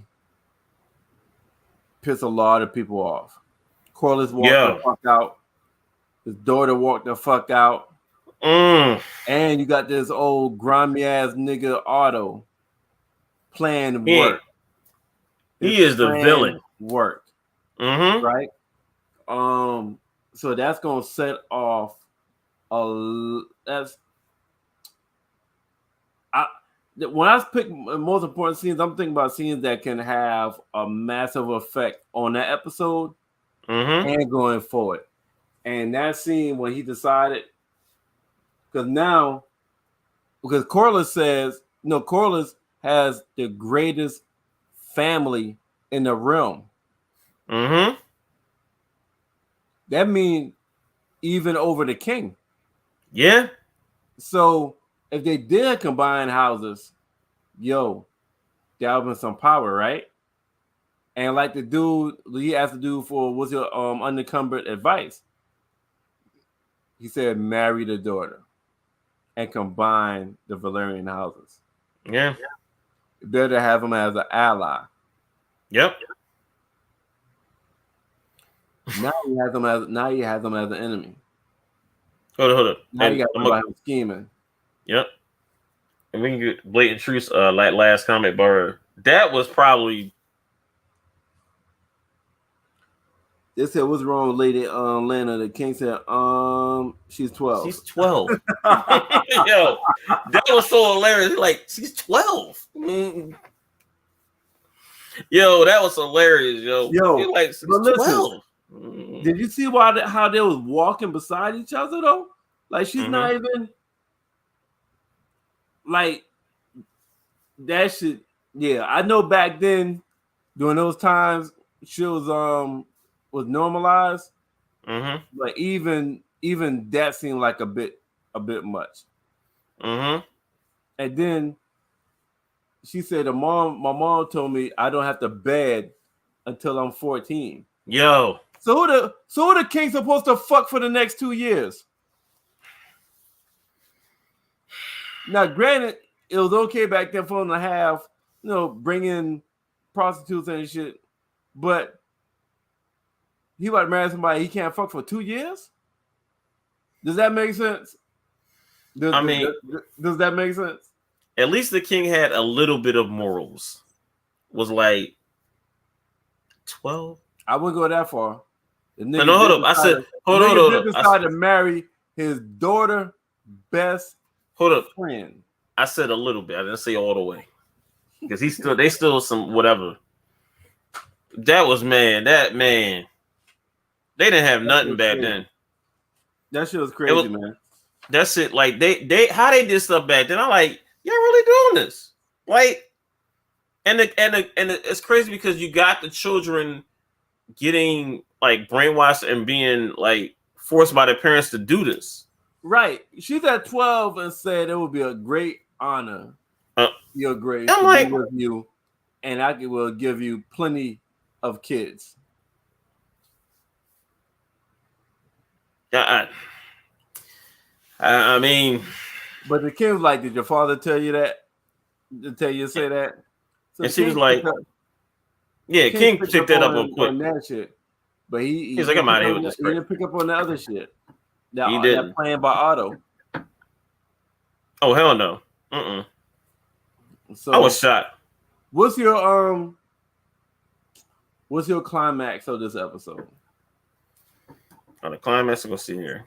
Oh, the king finding out Damon took the egg when he was up there in the sitting there with around his little table. All of a sudden, the guy was telling him like, "Yeah, Damon took an egg," and then then it subsequently was like, "Oh yeah, hold up." And it's crazy. During that conversation, his daughter was the only one who asked, "Well, what egg did he take?" Right. And then when basically she found out what was the egg, oh yo, That was it. It was it was go time. It was go time. Okay. Because she knew when she found out the egg that he took, she knew, I think she knew at the time, was like, all right, I gotta sit there and talk some sense into my uncle. Because she was like, he did this for a reason. He did this to get my father's attention. Yeah. I think she was more pissed than anything. Oh, yes, she was. She was like, come on. Than anything. Blatant truth, you said what was your climax? Are we talking about blatant truth, that was a climax. But which episode, I mean, which scene you was talking about? Yeah, let us know in the comments. So my climax, man, was when it was about to fight, and then Damon Dragon came up, and then Rhaenyra Dragon came up. That scene right there, to me, was the climax. Like everything was downhill after that. No other scene matched this shit. No other suspense or conversation or interaction matched that damn scene. They was wild with that. Man. Whew. Oh, Blatant Truth said the climax was seen with Damon and the princess. Oh, Damon. Yep. All right, okay, all right. My climax too. Yeah. I can see that. She asked what was Pinky rotting off that they had to put in maggots. The same situation was back then. Maggots got a so. All right, what I'm hearing is he had some kind of disease. It was like an disease or infection or something like that. Yeah. Yeah, that's that may be slowly killing him. Yep. Very slowly. And because if y'all know his last episode, he had like a little patch of skin on his back. Yep. Remember? That was the very first episode. Now this episode, his also is rotting off. Yeah, but also remember too, that kind of happened. Remember, he was sitting on the throne last episode and he nicked his pinky. So he forgot about that. If you go back, it's gonna be a scene. He's in the pinky. You're starting bleeding. Yep. So that's wild. Like, man, that's gonna be. I think we have to pay. Like, we talked about that last episode, but that's something we're going to like pay attention to, like the rest of the season. If he makes it the rest of the year, the rest of this first season. But if it's anything like Game of Thrones, it's like you can't kill at any time. Anybody. You can't get attached to a lot of people in here. You really can't. We don't know House of Dragons is going to do that yet. Yeah, we don't. We'll see, because we haven't had no big time kill from a main character yet. No, we haven't. All right. Who's the MVP of this episode? Rhaenyra.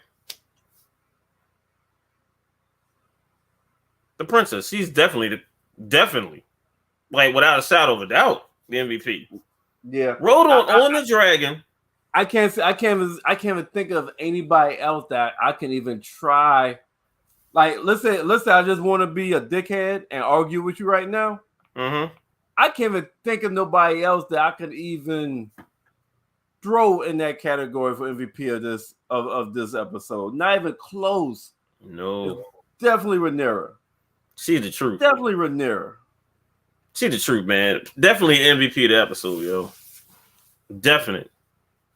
From when they said Damon came and took the egg, and she was like, "Which egg?" My brother.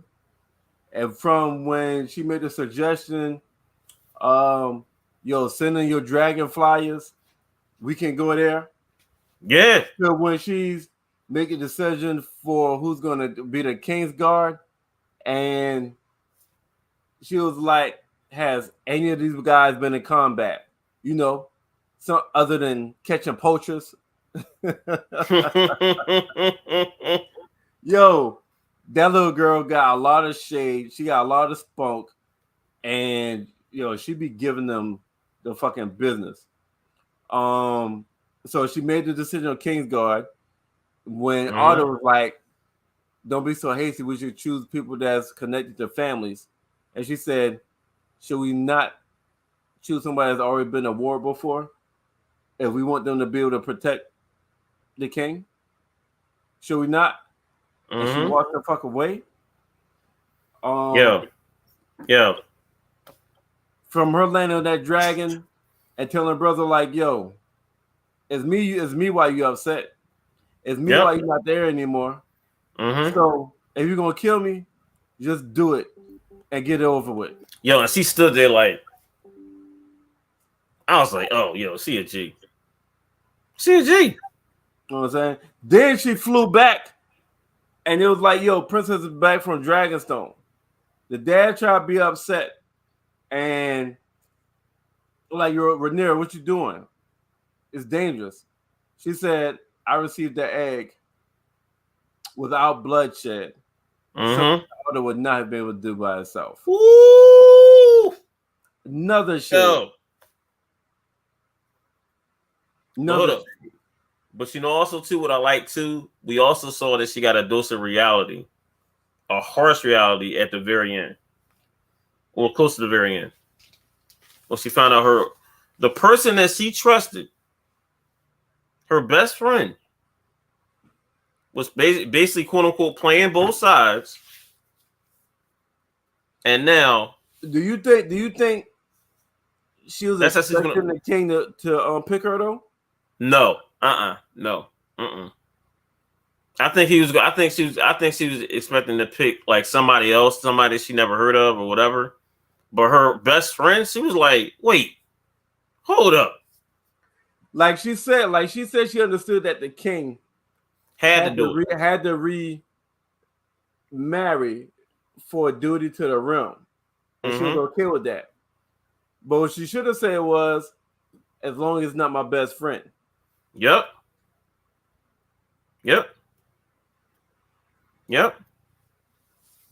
And so she was go ahead. She was angry. And man, she was angry. Let me ask y'all this. How much does Alicent, her best friend, remind y'all of Sansa Starks from Game of Thrones? Oh, easily.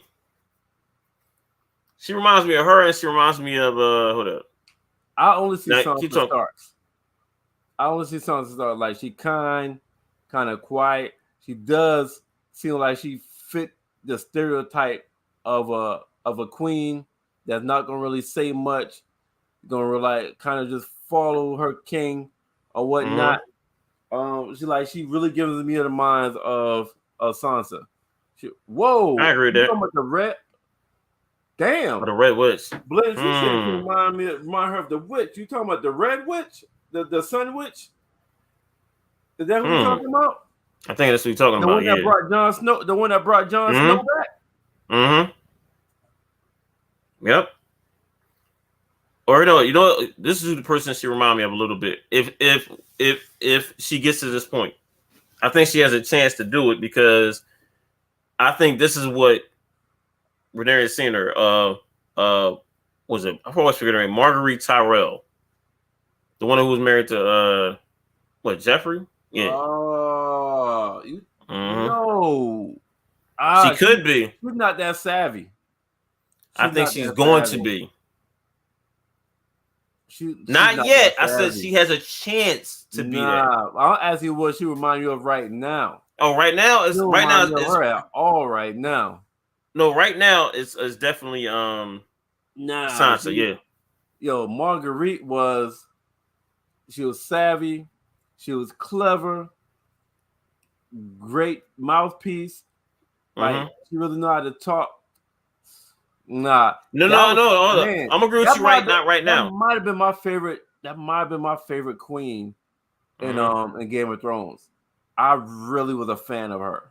But I'm gonna agree with you in terms of Sansa right now. Sansa, she reminds me of her because like Blake Truth say remind of the damn Sun Witch. Wow. I think she's sneaky. Hold up, and that's what what's name's gonna think too. She was like, "Look,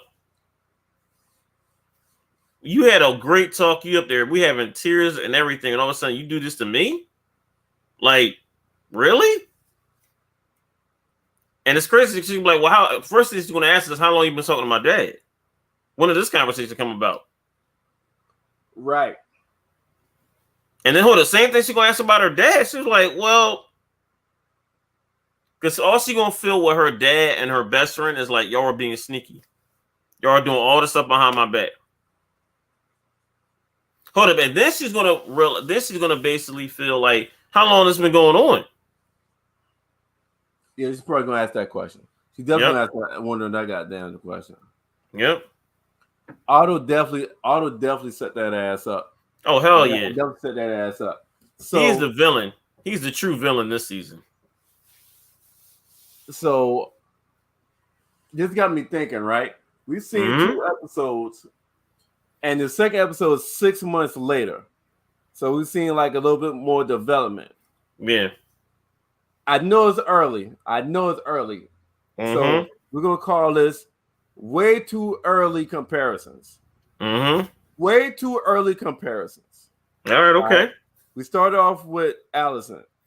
I said I compared to Sansa. You said you stick with Sansa or you going with Marguerite? No, I'm gonna go right now. See Sansa. Okay.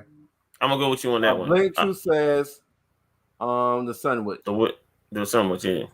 We also said Rhaenyra. I got her as Daenerys and Arya came up. Right? Right. So the current king. Comparisons to who? From Game of Thrones. From Game of Thrones. Way too early comparisons. Can't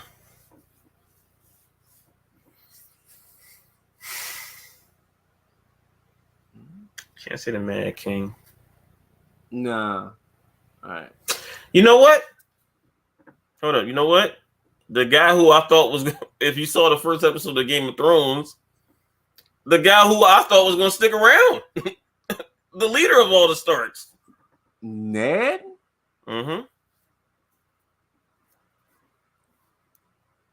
Ned Stark? Because Ned was I think he was just such a.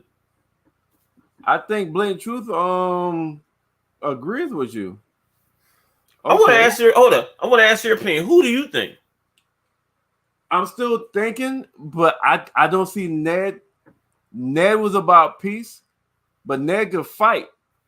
Like Ned was about peace. He was. So that's same thing as this king. Same thing as this king. That's a comparison, but other than that,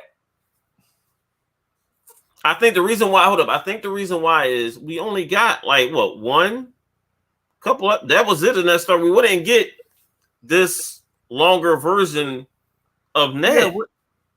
Yeah, even in the first episode, Ned wasn't about no games. But he chopped somebody's fucking head off. He did in the first episode. Oh, the king was about to do that to his own brother. Okay. All right. I want to hear your response. I want to hear this.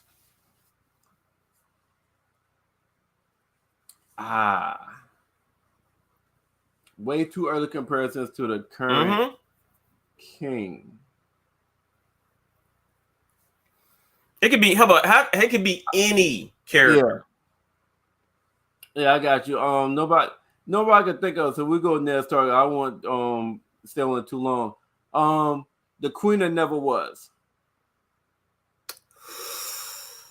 Oh, what's the lady name? Way too early comparisons to the Queen that Never Was from Game of Thrones. Which character? Oh, the older, the one who basically told I always forget her name, but the one who told Jamie Lannister was like, "Yo, tell your sister I did this." Oh, the Marguerite. Yeah, mother. The grandma. That's Marguerite mother. Yeah, tell her I did this. Oh, and how cunning! How cunning! The one that said, "Tell Cersei I'm the one that killed her son." Yep. How cunning she was. I mean, Okay. She was smart with her moves. Okay. All right, Blatant Truth. I didn't know she was that smart. Who you compare the Queen that Never Was to? Mm-hmm. Y'all probably gonna like my. Y'all probably my No, go ahead. This one. one. Y'all off. I compare. Listen, I see Cersei. I was gonna say that. You're right. I can see that. I compare the Queen that Never Was to Cersei. That's who I see. Like, and that's what Blatant Truth said. Yep. She's cunning. She has a way of the way she talked to people. She has a way of getting things done using other people. Mm-hmm. Because I feel like it was her that put the idea in Corliss' head about marrying her daughter. If she can't be queen, she's gonna do everything to be able to have influence and put other people in position where she could still rule. Oh yeah, behind closed doors. So I got her. I got way too early comparison is her and Cersei.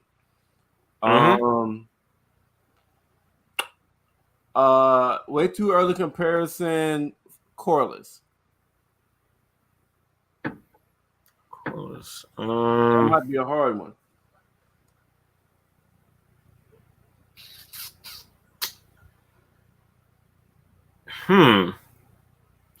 Littlefinger. Okay. I don't know how you got that one. I got Littlefinger compared to Otto. I think we're going to see. I got Otto as Littlefinger. My comparison to. I can see that. I can see that. I can see that. I can see that.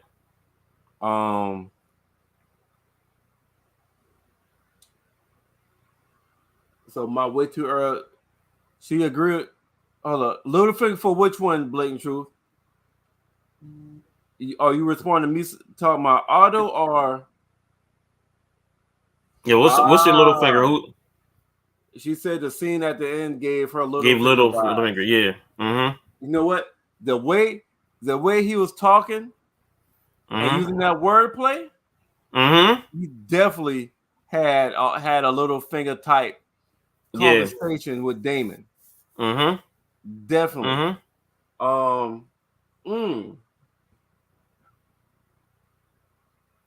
Especially considering the way he is cut out of the power, right? And now he's got to make his own move to get power.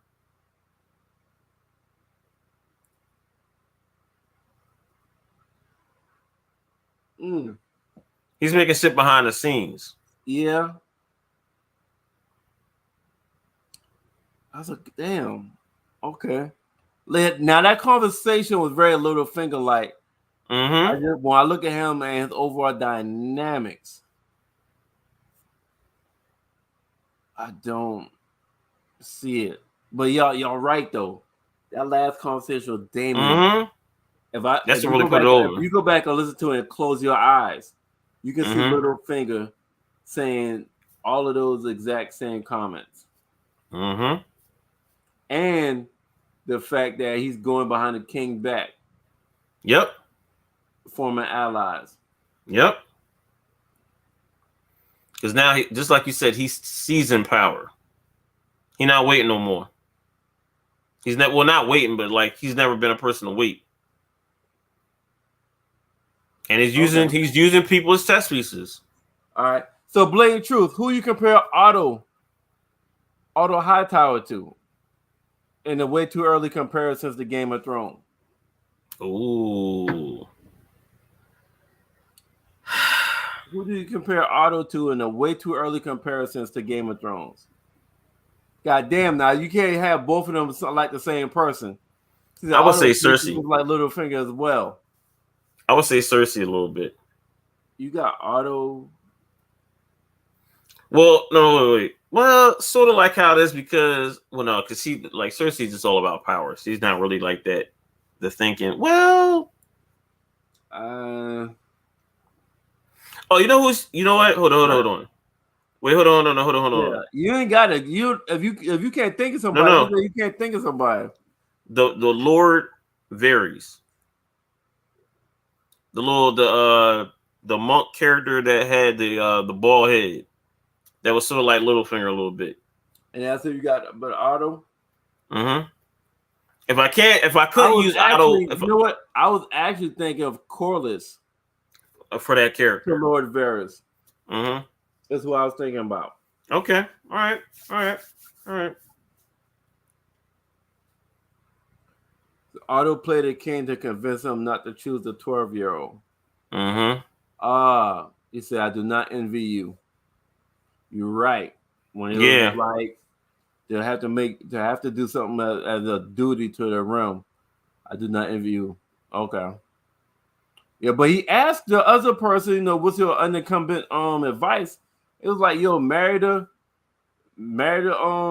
Lena and combine the houses. Like houses, yep. Mm-hmm. Corlys got the greatest house of the realm. Mm-hmm. That's crazy. Because he control, they call him the sea. Was it a sea what? The sea monster? The sea something? The sea snake? Yeah, something like that. All right.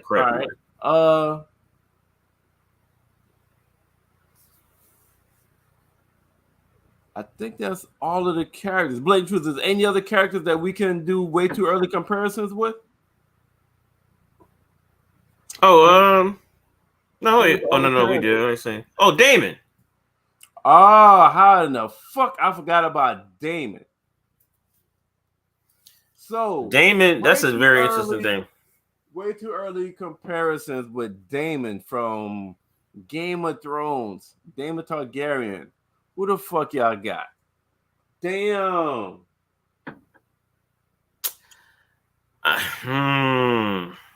Right now, he's Jaime Lannister. You fucking right. That was what the fuck I was about to say. I can't believe right now. I can't believe we actually agreed on something. Mm-hmm. Right now. I can't believe we actually agreed on it. Mm-hmm.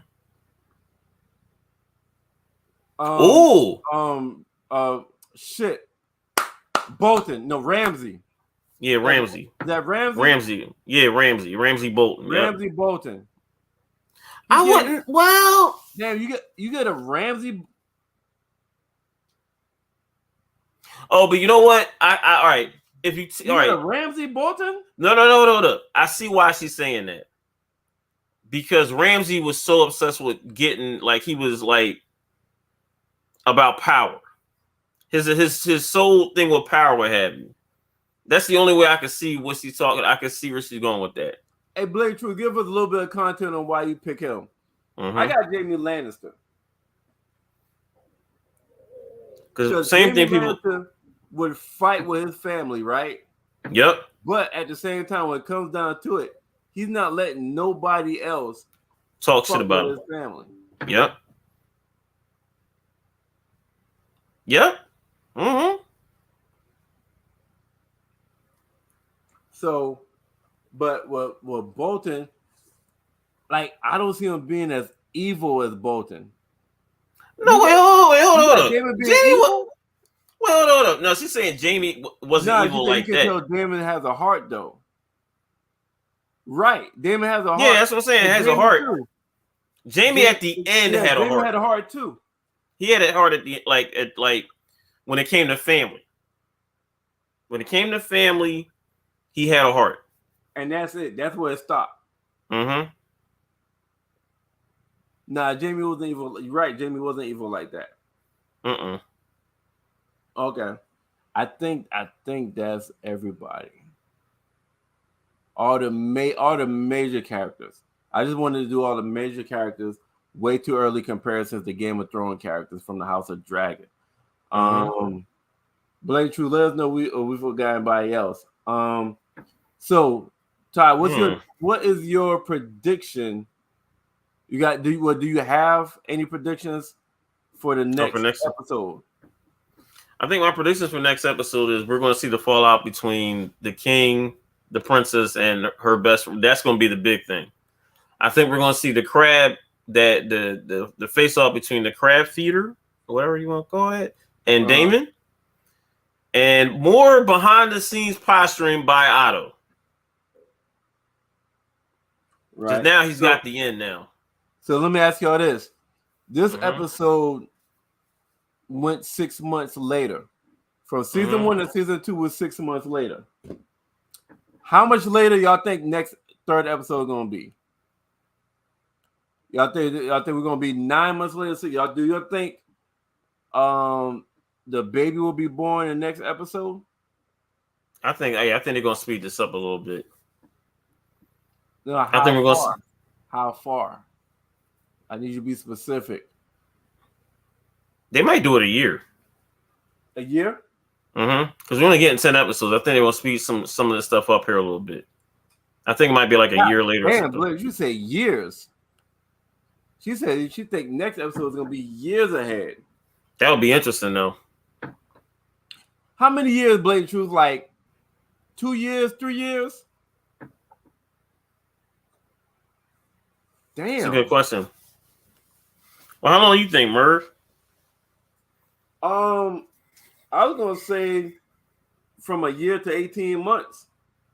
Okay. All right. Okay. All right. I feel like I feel like I'm thinking a year to 18 months.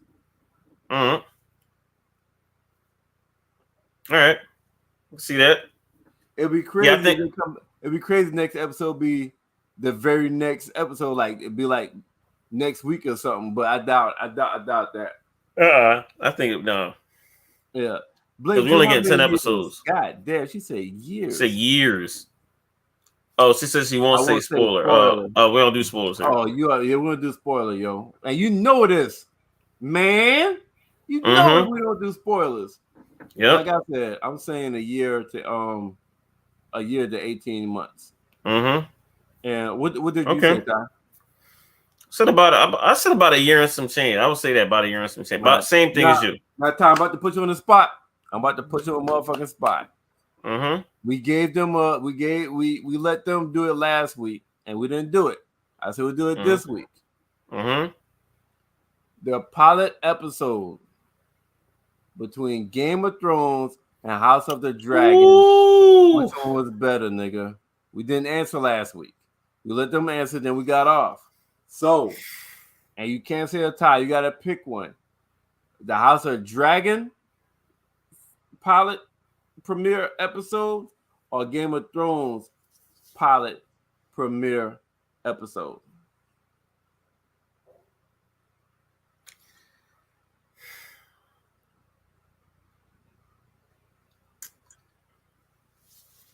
If I had to pick,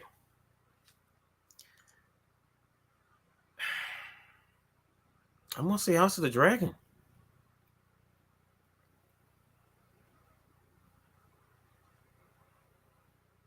House of the Dragon. And that's hard for me to say, man, but I would say that.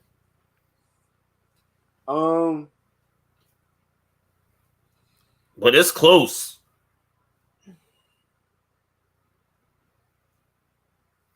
I mean, it's almost like flipping a quarter.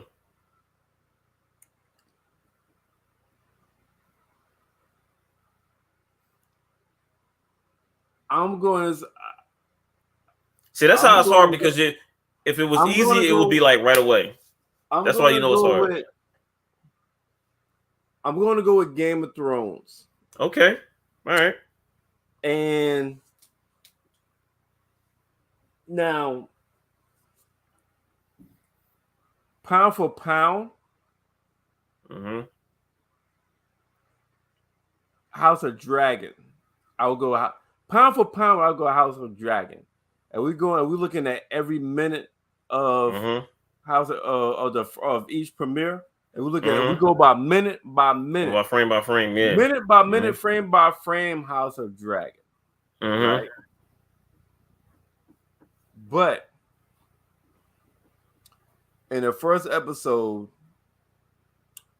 when it starts off with the White Walkers,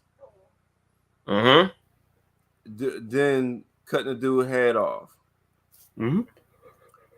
But man, that ultimate cliffhanger, the last 5 minutes just blew my fucking mind. I didn't have. It was no moment on House of Dragon first premiere that blew my fucking mind. Like, but pound for pound, minute versus minute, frame versus frame, when you could look at the action, you look at everything, that birth and everything, pound for pound, yes. But when they show the brother and the sister fucking, and I was like, what the fuck? He's fucking, and she's a queen married. And then the Stark kids climb up the window, and he walks and said, damn, you a good climber, aren't you? And he looked at Cersei and said, damn, what we do for love. And push that nigga out the fucking window? Yo. You had to know. Yo, and then it goes off, and the music come on, the Game of Thrones music come on. Nigga, I'm like, you're like, wow, if this is how the show gonna start. Did he just throw that little nigga off the they just killed him? This is the king best friend's son. Yep. And you just kill him because you got caught fucking your sister. And all this in the whole dynamics of all that shit in the first episode, it was just unexpected. It was just unexpected. And it was just like I said, the last 5-10 minutes just blew my fucking mind. And I was hooked from then. So that's why I gotta go. That's why I gotta go with Game of Thrones. Understand it. I definitely understand that. Crazy. All right. Blake True said you make me want to go watch season 1, episode 1 again. Yeah. Definitely.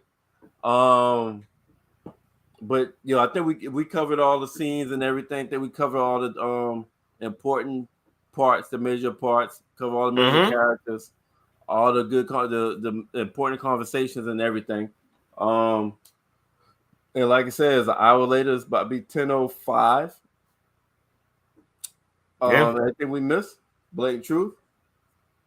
Ty? No. Any characters? Any scenes? I think we got everything. We did which was better, the first 10 minutes or last 10 minutes? We did that, right? Yeah. Okay. All right. Blatant Truth. We appreciate you. Blatant Truth. You know what? I want to do Damon did lie.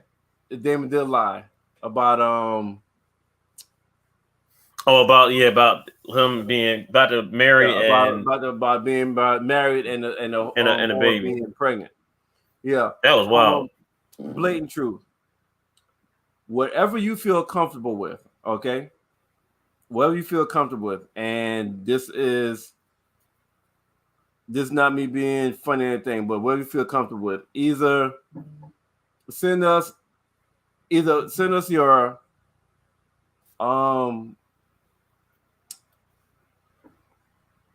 a mailing address. If you want a mailing address or maybe or an email. I just want to do a fan appreciation because you've been with us. Yeah, you've been with You're us. rocking with us hard, and like whatever you feel comfortable with, email address or shipping address. We want to send you something to show appreciation of you being on here every Tuesday. We want to send you something. And so whatever you feel comfortable with, let us know. We can do an email or something, and we can send you an email link, and you can use that to go get something or not. But before we get off tonight, like I said, whatever you feel comfortable, we could do an email address. Fine, we could use the email address as well. I just want you to be comfortable, but either a shipping address our email address, if you mind, or you can send us in our inbox on Facebook. If you don't on want Facebook, to on here, because this is public, so everybody sees public, my Facebook is Marvin D's. So you should be able to find us. So either inbox us or something. So either a shipping address or email address. Please find us on Facebook, one of us, and provide that information. We just want to send you something for appreciation, because let us know that every Tuesday. And we thank you so much. It was just me, Ty, and your ass. We going in. So we appreciate that. We do have some others that that's been rocking with us from the beginning as well. I'm gonna reach out to them as well. I just want to do like a podcast appreciation of people that been on it every time. Okay. You're quite welcome, Blatant Truth. Yeah, you're quite welcome. And this is our thanks to you. But we're gonna reach out to some of the original audience that's been with us from the beginning. For the Tuesday show. Yep. Tuesday show. Yo, Ty, it's that time, yo. All right. I'm gonna do it quick. I'm gonna give you a part inside. Look, thank y'all for hanging with us each and every Tuesday. We y'all could be anywhere in this world doing something else, but y'all here rocking with us. We appreciate y'all.